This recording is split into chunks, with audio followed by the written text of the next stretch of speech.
इसकी सिर्फ मात्र एक ही बूंद से आपकी सारी नसें खुलनी शुरू हो जाएंगी। आपकी बॉडी में स्टिफनेस रहती थी या बॉडी में पेन आता है, वो इस वजह से आता है क्योंकि ब्लड का सर्कुलेशन प्रॉपर नहीं हो रहा है, कहीं ना कहीं ब्लॉकेज हो रही है। अगर ये ब्लॉकेज हट जाए और ब्लड का सर्कुलेशन आपकी बॉडी में अच्छे से हो तो कोई भी दिक्कत परेशानी आपको नहीं होगी। आपको ये जो बीमारियां होती है जिनके लिए आप उम्र भर दवाइयां खाते रहते हैं वो आपको नहीं होगी। अगर इसकी एक बूंद मात्र आपकी बॉडी को मिल जाए तो आप रिलैक्स फील करोगे और साथ ही अपने जो भी आपके काम थे वो सारे बहुत अच्छे तरीके से करते रहो, क्योंकि आप एनर्जेटिक फील करते हो, अंदर से रिलैक्स महसूस करते हो। सबसे पहले हमारा स्ट्रेस दूर होना जरूरी है। अगर हम चाहते हैं कि हमारा माइंड एकदम शार्प रहे, तेज रहे, रिलैक्स रहे और कोई बीमारी हमें ना आ पाए, बॉडी में कोई स्टिफनेस ना हो, बॉडी में कोई पेन ना हो, तो मात्र एक बूंद से ही आपकी सारी वो परेशानी दूर होने वाली है। अब ये बूंद कैसे आपकी बॉडी में डाली जा सकती है, कहाँ से आप ले सकते हो, वो मैं वीडियो में बताने वाली हूँ। तो चलिए शुरू करते हैं इस वीडियो को। हेलो फ्रेंड्स, मैं सुमन चौहान, सर्टिफाइड डाइटिशियन, न्यूट्रिशनिस्ट, आपकी फिटनेस ट्रेनर। मेरे चैनल देसी इलाज में आपका स्वागत है। जी हाँ फ्रेंड्स, मात्र एक बूंद ही हमारी बॉडी के लिए एक औषधि का काम कर सकती है। सिर्फ एक बूंद की ही आपको जरूरत है डेली के लिए। अगर आप अपनी डेली की जैसे रूटीन फॉलो करना चाहते हो, आप चाहते हो कि आप एनर्जेटिक रहे, आपकी बॉडी में जो पेन हो वो ना हो, तो ये जो बूंद होती है ना वो सारी नसें आपकी खोल देगी। तो ये बूंद किस चीज की है? ये बूंद है नाइट्रिक ऑक्साइड की। जी आप ठीक सुन रहे हैं, नाइट्रिक ऑक्साइड। अगर ये आपकी बॉडी को मिल जाती है तो ये एक नेचुरल वैसोडिलेटर का काम करती है। अगर ये बूंद आपकी बॉडी में ठीक तरीके से रिलीज हो रही है तो आपके बल्ले बल्ले होने वाले हैं। कभी भी आपके ब्लड में कोई दिक्कत नहीं आएगी। आपकी नसों को हल्का सा खोल देती है, आपके मसल को रिलैक्स करती है, आपके पैरासिम्पैथेटिक नर्वस सिस्टम को एक्टिवेट करती रहती है ये बूंद, जिससे आपके हार्मोन जो रिलीज हो रहे हैं वो बैलेंस में रिलीज होते हैं, ना तो कम ना ज्यादा, जितनी आपकी बॉडी को जरूरत होती है वो रिलीज होते हैं। आपके माइंड को शांत रखती है। अगर कोई भी स्ट्रेस है, देखो कभी कभी हम क्या करते हैं कि एक कप ही टूट गया तो उसका बहुत स्ट्रेस ले लेते हैं। अरे कितने ज्यादा, कितना महंगा, 50 रुपए का कप आया था ये, अरे टूट गया, देखो कितना नुकसान हो गया। तो कई बार लेडीज क्या करती है, उसकी परेशानी में बैठी रहती है, फिर रात को जब हस्बैंड आते हैं तो उनको बताने लगती है, बड़े गुस्से में होती हैं, है ना, उसने ये कप तोड़ दिया इस तरीके से। लेकिन कुछ लेडीज आपने देखा होगा बड़े शांत उसमें होती है कि कोई बात नहीं, टूट गया तो टूट गया, कभी तो टूटना ही था। जब कोई चीज ऐसी होती है कि कांच की है या पत्थर की है और घर में हम उसका यूज करें तो कभी ना कभी तो टूटनी होती है, तो वो सोचते कोई बात नहीं, टूट गया कोई दिक्कत नहीं, दूसरा ले आएंगे, तो ऐसा महसूस करते हैं। तो यानी कि अभी तो आप किसी चीज का तनाव ले रहे हैं, लेकिन अगर आपकी बॉडी में नाइट्रिक ऑक्साइड की एक बूंद भी चली जाती है तो वो जो ये फिजूल का तनाव है उससे आपको बचाती है, जिससे आपकी बॉडी जरूरत से ज्यादा तनाव नहीं लेती और आने वाली बीमारियों से बच जाती है। दूसरी चीज, ये आपके जो बॉडी में ब्लॉकेज हो जाती है, किसी भी वजह से टॉक्सिन्स आपकी बॉडी में इकट्ठा हो रहे हैं, तो उन ब्लॉकेज को निकालने में भी बॉडी की हेल्प करती है। बॉडी के टॉक्सिन्स बॉडी से बाहर निकालने में मदद करती है। अब ये बूंद कैसे आप रिलीज कर सकते हैं, तो बात इस टॉपिक पे आती है। बिल्कुल आसानी से सुबह के समय बस एक काम आपने करना है, आराम से बैठ जाना है और अपना जो ये साइनस का एरिया है इसको एक्टिवेट करना है। कैसे आप एक्टिवेट कर सकते हैं वो ध्यान से देख लेना और सुन लेना, फिर कहीं गलत हो जाए और आप बोलो कि फायदा नहीं हुआ, तो इसलिए ध्यान से सुनो। यूरोपियन रेस्पिरेटरी जर्नल में 2003 में स्टडी हुई थी, तो उसमें ये शो हुआ था, ये जो साइनस का एरिया आपका, यहाँ पे 130 हर्ट्ज की फ्रीक्वेंसी का अगर वाइब्रेशन आप देते हो तो यहाँ आपके नाइट्रिक ऑक्साइड होती है, तो वहां पे वो नाइट्रिक ऑक्साइड स्टिमुलेट यानी कि रिलीज होना शुरू हो जाती है, स्पाइक होता है उसका। यहाँ पे जो नाइट्रेट हो रहा होता है हमारे साइनस एरिया में तो उसका स्पाइक होने लगता है और वो सांस के जरिए हमारी बॉडी में चली जाती है, हमारी नसों में चली जाती है, जिससे हमारी बीमारियां तो दूर होती ही होती है, हमारे हार्मोन भी बैलेंस में रिलीज होने लगते हैं। अगर हमारे हार्मोन बैलेंस में रिलीज होते हैं तो हर एक बीमारी हमारी ठीक होने लगती है। ब्लड का सर्कुलेशन प्रॉपर हो रहा है, अगर हमारी बीमारियां किसी भी हिस्से में हो वो शरीर अपने आप ही ठीक करने लगता है। तो इसलिए नाइट्रिक ऑक्साइड का प्रोडक्शन हमारे लिए बहुत जरूरी है। अब आप कहेंगे कि ये वाइब्रेशन कैसे देना है हमें साइनस के एरिया में, वो तो बताइए। तो चलिए ध्यान से सुनिए कैसे आप दे सकते हैं। सबसे पहले आप रिलैक्स होके किसी भी एक जगह पे सीधे होके बैठ जाइए। अब आप आंखें बंद कर लीजिए। आंखें बंद करने के बाद सबसे पहले तो लंबी गहरी सांसें लेनी है और छोड़नी है, कम से कम 4 से 5। देखिए ध्यान से कैसे लेनी है, इस तरीके से आपको बैठ जाना है। सांस भरिए जितना आप भर सकते हैं लंबा, और छोड़िए जितना आप छोड़ सकते हैं, ज्यादा से ज्यादा। बहुत ज्यादा प्रेशर क्रिएट नहीं करना, प्रेशर नहीं कर लगाना है, बस थोड़ा सा लंबा ले जाने की कोशिश करना है, भरते हुए भी और छोड़ते हुए भी, ताकि आप रिलैक्स हो सकें।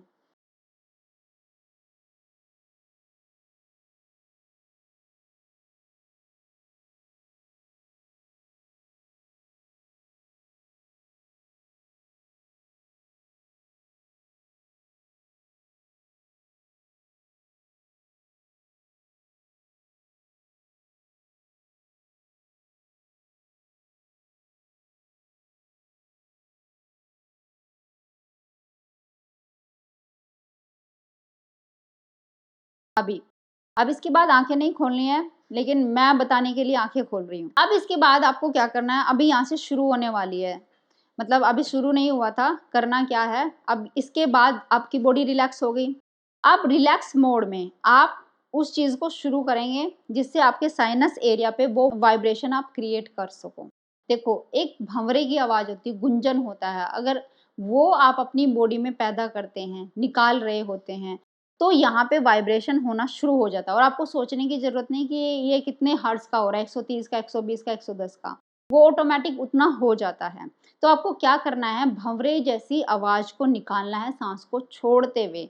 तो या तो आप कान बंद करके ऐसे भी कर सकते हैं, कान को बंद कर लीजिए और ऐसे करिए, तो उससे अच्छा आप अपने अंदर फ़ील कर पाओगे, अपनी आवाज़ें भी सुन पाओगे। लेकिन अगर कान बंद नहीं करना चाहते, आपके हाथ दुखते हैं, तो आप ऐसे भी आराम से बैठ जाइए और तब आपको भंवरे की आवाज़ निकालनी है। जैसे ओम का उच्चारण करना है, लेकिन मुँह बंद करके, ऐसे नहीं, ऐसे खोल के नहीं, मुँह बंद करके। तो मैं आपको बताती हूँ, और एक चीज़ आप और कर सकते हैं और ज़्यादा फ़ायदे के लिए, कि आपकी जीभ उसको उठा के आपका जो ऊपर वाला ये तालू होता है, मुँह का ऊपर वाला हिस्सा जो बिल्कुल मुलायम पार्ट होता है, गले के पास वाला, ऐसे जीभ को घुमा के ऊपर लगाइए। एक मुलायम हिस्सा आपको फ़ील होगा, वहाँ पे अपनी जीभ को लगाना है, ऐसे ऊपर की तरफ। लगा लिया, मुँह बंद कर लो। रिलैक्स हो जाओ पहले, साँस भरना है और फिर भंवरे की तरह ओम की आवाज़ निकालनी है। देखो कैसे करना है, लेकिन आँखें बंद करके करनी है। तो चलिए।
अब देखिए, मैंने 5 बार आपको भंवरे की आवाज़ निकाल के दिखाई। अब जैसे आपने जीभ को ऊपर लगाया हुआ है, अब धीरे-धीरे क्या होगा, आपके मुँह में हल्का-सा पानी आ जाएगा। अगर ऐसा हो रहा है तो जीभ को आप सीधा करके उस पानी को अंदर पी जाइए और फिर से जीभ को अपनी जो ऊपर वाला हिस्सा है वहाँ पे लगा सकते हैं। लेकिन अगर आप कंफर्टेबल नहीं हैं, तो नॉर्मल जीभ को रखिए, कहीं लगाने की आपको ज़रूरत नहीं है और आप ओम की आवाज़ निकालनी शुरू करिए। पहले शुरुआत इसी से ही करिए। धीरे-धीरे आप प्रैक्टिस करेंगे तो बाद में जब प्रैक्टिस आपकी अच्छे से हो जाती है, तो फिर आप अपनी जीभ को ऊपर लगा के ओम के उच्चारण की प्रैक्टिस इस तरीके से कर सकते हैं, भंवरे की आवाज़ निकाल सकते हैं। अब करना कितनी देर है, देखो मैंने आपको 5 बार करके दिखाया, कम से कम 10 बार एक दिन में करो आप, धीरे-धीरे 15 बार, 20 बार, और फिर 1 मिनट के लिए आप लगातार इस चीज़ को प्रैक्टिस डेली किया करो। इसके बाद आप 1 या 2 मिनट के लिए अनुलोम-विलोम प्राणायाम ज़रूर करें। वो कैसे करते हैं, जैसे राइट साइड का नाक हमने बंद कर दिया और लेफ्ट साइड से हमने सांस लिया, मैंने आपको पहले भी बताया और सब लोग इसको जानते भी होंगे। फिर आपको क्या करना है, लेफ्ट साइड से सांस को भरना है और राइट से छोड़ देना है। ऐसे 1 बाय 1 करके आपको करते रहना है। चलिए मैं करके दिखाती हूँ, इस तरीके से करना है। देखिए ध्यान से, ये 2 उँगली आप खोल सकते हैं, इनको बंद कर लीजिए।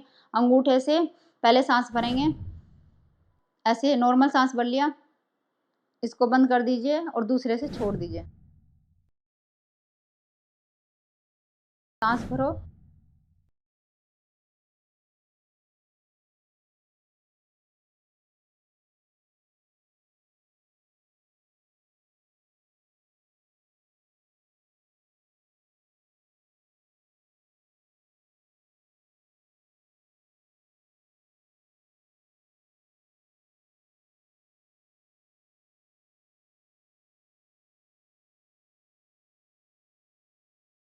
तो ये भी आपने अनुलोम-विलोम कम से कम 2 मिनट के लिए ज़रूर करना है।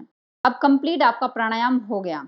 अब क्या होता है, जैसे ये भ्रामरी प्राणायाम जो हम करते हैं, जैसे मैंने पहला आपको बताया था, फिर दूसरे नंबर पे अनुलोम-विलोम बताया, तो सबसे ज़्यादा वाइब्रेशन यहाँ पे क्रिएट होती है और जैसे ही यहाँ पे वाइब्रेशन क्रिएट होती है, यूरोपियन रेस्पिरेटरी जर्नल 2003 में स्टडी हुई थी, उसमें दिखाया गया था, जब देखा उन्होंने कि कितना जो नाइट्रिक ऑक्साइड है वो प्रोड्यूस हो रहा है, जैसे हम भ्रामरी प्राणायाम करते हैं, तो देखा कि अचानक से उसका स्पाइक हुआ। कम से कम 10 सेकंड के बाद नाइट्रिक ऑक्साइड अचानक से स्पाइक होता है, बहुत ज़्यादा मात्रा में प्रोड्यूस होता है और हमारे सांस के जरिए हमारी पूरी बॉडी में मिक्स हो जाता है और फिर धीरे-धीरे रिलीज़ होता चला जाता है। जब तक ये प्राणायाम करते हैं, वो धीरे-धीरे रिलीज़ होता रहता है, लेकिन उसके मुकाबले जो हम कुछ भी नहीं करते हैं, उसके मुकाबले उसका लेवल भी बहुत ज़्यादा था। यानी कि कहने का मीनिंग ये है, अगर ये भ्रामरी प्राणायाम जैसे ओम का उच्चारण हम करते हैं, डेली यहाँ पे कंपन क्रिएट करते हैं, अनुलोम-विलोम करते हैं, तो हमारी नसें तो खुलती ही खुलती है, ब्लड का सर्कुलेशन ठीक होता है। जो हाई बीपी के पेशेंट है, उनका बीपी नॉर्मल रहने लगता है। अगर आपको हार्ट से रिलेटेड कोई समस्या है, जैसे दिल घबराने लगता है और दिल के मसल स्टिफ होते जा रहे हैं समय के साथ-साथ, तो वो चीज़ें आपकी रुकनी शुरू हो जाती है, वो रिड्यूस होनी शुरू हो जाती है। आपके हार्ट के मसल भी रिलैक्स होना शुरू हो जाते हैं, स्मूथली अपना काम करना शुरू करते हैं।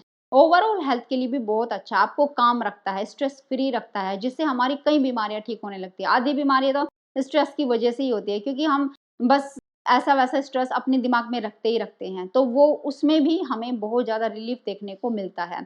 और जैसे कि हमें पता है कि बॉडी में स्ट्रेस आता है, तो उसकी वजह से हमारी एजिंग भी उम्र से पहले आने लगती है, बाल सफ़ेद होने लगते हैं, तो ये सारा प्रभाव स्ट्रेस की वजह से ही होता है।